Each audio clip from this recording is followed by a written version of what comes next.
Pagi ini kita melaksanakan rilis terkait dengan mengungkap kasus tindak pidana pencurian dan kekerasan yang beberapa waktu lalu terjadi pada Jumat dini hari ya, Jumat dini hari, dan alhamdulillah tim petir serta Polsek Utara segera melakukan upaya pengungkapan dan alhamdulillah tertangkap 6 pelaku dari 7 tersangka yang diduga melakukan perbuatan tindak pidana pencurian kekerasan tersebut.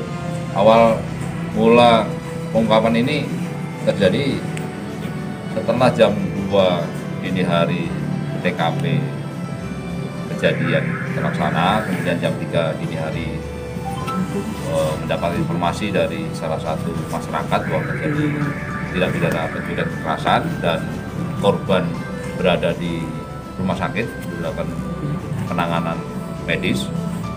Tim bergerak ke rumah sakit dan juga ke TKP, selanjutnya melaksanakan olah TKP, dan saat berada di rumah sakit kurang lebih jam 6.30 ada seorang warga yang sempat berobat datang dengan kondisi luka pada tangannya dan kondisinya tidak sadar, dan mendapat informasi bahwa yang bersangkutan mengalami luka akibat kena kipas pompong.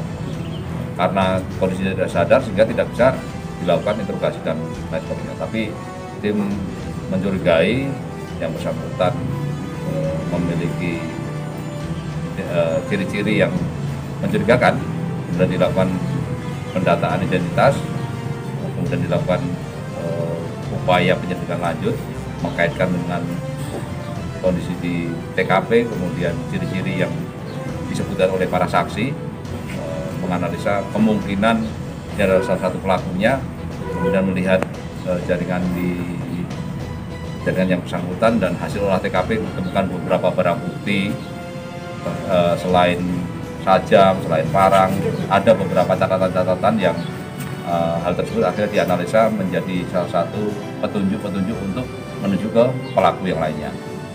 Kurang lebih jam 9 pagi, satu pelaku diamankan kurang lebih di Desa Teluk Nilau di jalan saat mereka sedang berencana akan melaksanakan konsolidasi. Karena merasa salah satu pelaku sudah ditangani, 6 pelaku yang lainnya ini berencana akan konsolidasi berkumpul, tapi baru berkumpul 2 orang. Saat mereka sedang berupaya menghubungi yang lainnya, tim sudah berada di sekitar TKP, akhirnya melakukan penangkapan dan dilanjutkan dengan penangkapan terhadap pelaku-pelaku yang lain. Di dalam tindak pidana ini 7 orang berperan sesuai dengan porsinya. Ada yang berperan sebagai penggambar atau membuat sketsa TKP, karena yang bersangkutan memiliki hubungan dekat dengan korban. Setiap harinya sering berada di rumah korban, sehingga dia memahami terkait dengan seluk-beluk profiling dari korban, rumahnya di mana, kemudian latar belakang pekerjaannya apa, dan juga dugaan menyimpan harta yang menjadi sasaran curas. Ini yang menjadi salah satu pendorong yang membuat atau menggambar sketsa TKP ini untuk mengarahkan para pelaku yang lain memberikan sasaran untuk tindak pidana tersebut. Dan juga yang memberikan gambar atau sketsa TKP di saudara Junet ini memang memiliki latar belakang motif yang baru bisa terungkap, menjadi salah satu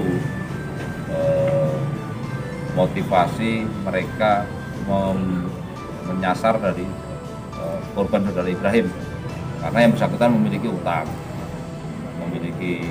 di bank sehingga belum bisa untuk melunasinya, dan juga sudah berulang kali meminta kepada korban untuk meminjamkan uang tetapi tidak dipenuhi, sehingga merasa sakit hati, kesal, akhirnya menginisiasi mengumpulkan para pelaku yang lain, kemudian memberikan sasaran untuk dilakukan tindak pidana kekerasan.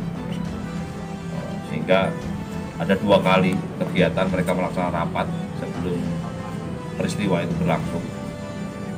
di rumah saudara LYS. Itu mereka melaksanakan rapat 2 kali untuk memastikan gambaran sasaran, kemudian pembagian tugas, kemudian pembagian rencana pelarian, dan juga sarana prasarana yang disiapkan, masuk pompong untuk pelarian juga sudah disiapkan, sehingga perencanaan yang matang itu dilanjutkan dengan eksekusi pada Jumat dini hari. Tentunya ini menjadi catatan penyidik untuk dalam berkas perkara bahwa tindak pidana ini sudah terencana dengan baik, pembagian tugas sudah sesuai dengan porsinya, ada eksekutor, ada penyiap sarana untuk melarikan diri, dan juga ada yang sebagai aktor intelektual memberikan sasaran dan memberikan sasaran dan gambaran sasaran dan tugas tersebut. Hasil dari tindak pidana itu, uang yang berhasil kita selamatkan adalah 900.000, tetapi keterangan dari korban kerugiannya 5 juta. Karena ada satu pelaku yang belum tertangkap, kemungkinan besar berada pada salah satu pelaku yang saat ini masih menjadi DPO. Kira itu mungkin yang harus saya sampaikan. Ada pertanyaan? Berarti untuk otak pelakunya ini si Junet tuh kan? Otak pelakunya, ya, kalau awal gambaran dan sketnya dari saudara JNT. Untuk hukuman sendiri kan? Ancaman 365 KUHP ayat 2. Ancamannya maksimal 12 tahun. korban sendiri saat ini sudah boleh atau sudah balik? Korban ini saat ini sudah rawat jalan. Lukanya cukup serius, ada di kepala, ada di tangan kiri, kemudian ada di telapak tangan. Ini jahitannya kurang lebih totalnya ada 25, di kepala 10, di tangan kiri 10, di telapak tangan 5.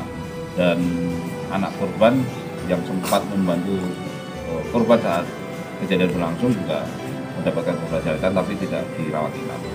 Nah, tentunya kejadian ini bisa tidak berakibat fatal karena saat kejadian berlangsung ada anak korban yang berperan membantu orang tuanya, Pak Ibrahim. Kalau tidak mungkin kejadiannya bisa berakibat lebih fatal lagi gitu. Karena Pak Ibrahim bertemu dengan 2 pelaku yang sudah dan menyiapkan sajam untuk berencana apabila ada yang menghalangi tindak pidana tersebut. Ada sangkut paut dengan kejadian di Teluk Nilau itu kan? Yang kepala desa yang dirampok. Lakukan pendalaman. Karena ada identifikasi dan korelasi ciri-ciri, ini kita masih lakukan pendalaman.